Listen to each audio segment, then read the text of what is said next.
तो जब से 1 फरवरी को फाइनेंस मिनिस्टर निर्मला सीतारमण ने बजट पेश किया है, तब से हर जगह एक ही बात घूम रही है कि अरे इनकम टैक्स का स्लैब 12 लाख हो गया, इनकम टैक्स का स्लैब 12 लाख हो गया। वेल, वो तो हो ही गया है।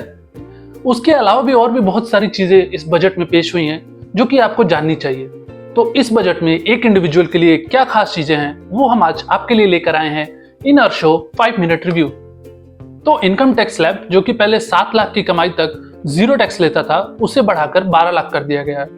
इसे ऐसे समझते हैं कि अगर किसी की salary 10 lakh per annum in hand है तो अब उसे जीरो टैक्स देना पड़ेगा। पहले 0 से 3 लाख तक जीरो टैक्स था और 3 लाख की कमाई के बाद टैक्सेस लगने चालू हो जाते थे। वहीं अब इस लिमिट को 0 से 4 लाख कर दिया गया है और 4 लाख की कमाई के बाद आपको टैक्सेस देने पड़ेंगे। पर 4 से 12 लाख तक सरकार को लगता है कि आपकी कमाई इतनी कम है कि उसको रिबेट के तौर पर फ्री दे देना चाहिए। 12 लाख से ऊपर भी कमाते हैं तो 12,75,000 तक, यानी आर्टिकल 87A के तहत 60,000 का रिबेट प्लस 15,000 एक्स्ट्रा। मतलब कि अगर आप सैलरीड एम्प्लॉयड हैं और आपकी इन हैंड इनकम 12,75,000 है, तब भी आपको कोई टैक्स नहीं देना पड़ेगा अगले फाइनेंशियल ईयर से। इसके अलावा भी टैक्स रेट्स में और भी चीजों का बदलाव हुआ है, जैसे कि अगर आप एक प्रोफेशनल हैं जो कि सर्विसेज देते हैं बहुत सारे ऑफिसेज में एज ए फ्रीलांसर, तो आपको पहले अगर 30,000 से ऊपर की पेमेंट होती थी तो TDS काट के मिलता था, लेकिन अब इसकी लिमिट बढ़ाकर 50,000 कर दी गई है। तो मान के चले अगर आपको किसी ऑफिस से 40,000 की पेमेंट हुई है किसी एक काम के लिए, तो आपको वो 40,000 इन हैंड मिल जाएंगे। पहले उसी 40,000 में 10% TDS यानी कि 4,000 काट के 36,000 आपको मिलते थे। इसके अलावा अगर आप कहीं फॉरेन घूमने जाते हैं तो उसमें पहले TCS कटता था जिसकी लिमिट थी 7 लाख, यानी अगर आपने 7 लाख से ज्यादा रुपए अपने फॉरेन ट्रिप पे खर्च किए तो उसमें भी आपको 10% हिस्सा सरकार को देना पड़ता था। लेकिन अब इसकी भी लिमिट बढ़ाकर 10 लाख कर दी गई है।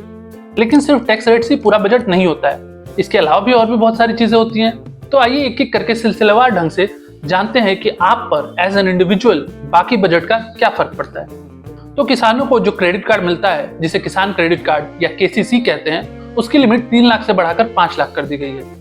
अब KCC के तहत किस किस को फायदा मिलता है, ये एक बहुत ही सिंपल कैटेगराइजेशन है। अगर आप एक किसान हैं तो चाहे आप अपना खेत जोतते हो या किसी का खेत रेंट पे लेके जोतते हो, आप दोनों केसेस में KCC के लिए एलिजिबल है। मीडियम और स्मॉल स्केल इंटरप्राइजेस यानी MSMEs को मिलने वाले क्रेडिट की लिमिट भी 5 लाख रुपए कर दी गई है।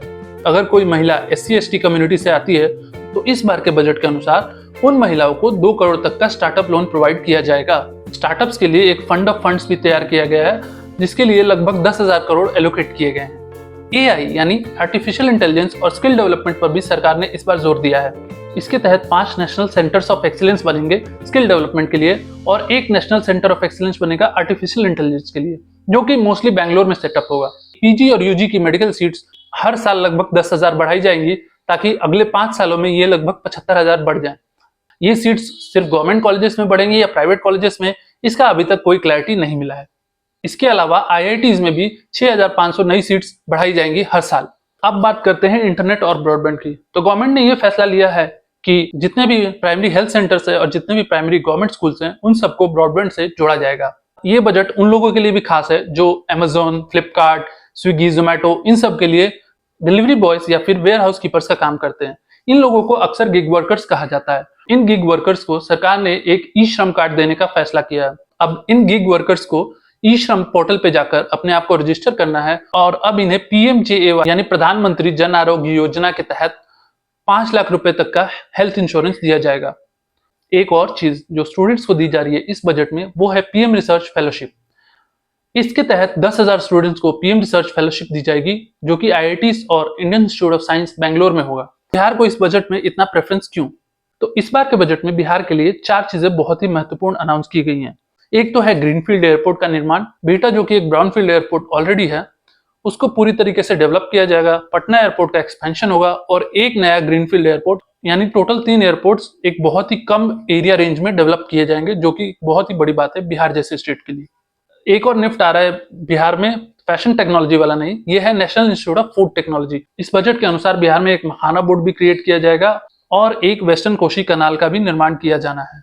ये बहुत ही बड़ी अनाउंसमेंट्स है और इसमें सरकार बहुत ज्यादा पैसा खर्च करने वाली है। पर ऐसा क्यों हो रहा है? एक वर्ड है इलेक्शन, और बिहार में वो होने वाला है इस साल के अंत तक। तो हर बजट में ये जरूर होता है कि जिस भी बड़े राज्य में इलेक्शन होते हैं उसको एक्स्ट्रा प्रेफरेंस जरूर मिलती है। अगर आपको ये वीडियो पसंद आया हो तो इसे लाइक कीजिए, चैनल को सब्सक्राइब कीजिए और अपने दोस्तों में फैलाइए। हो सकता है ये वाला वीडियो बाकी लोगों को भी जानना जरूरी हो।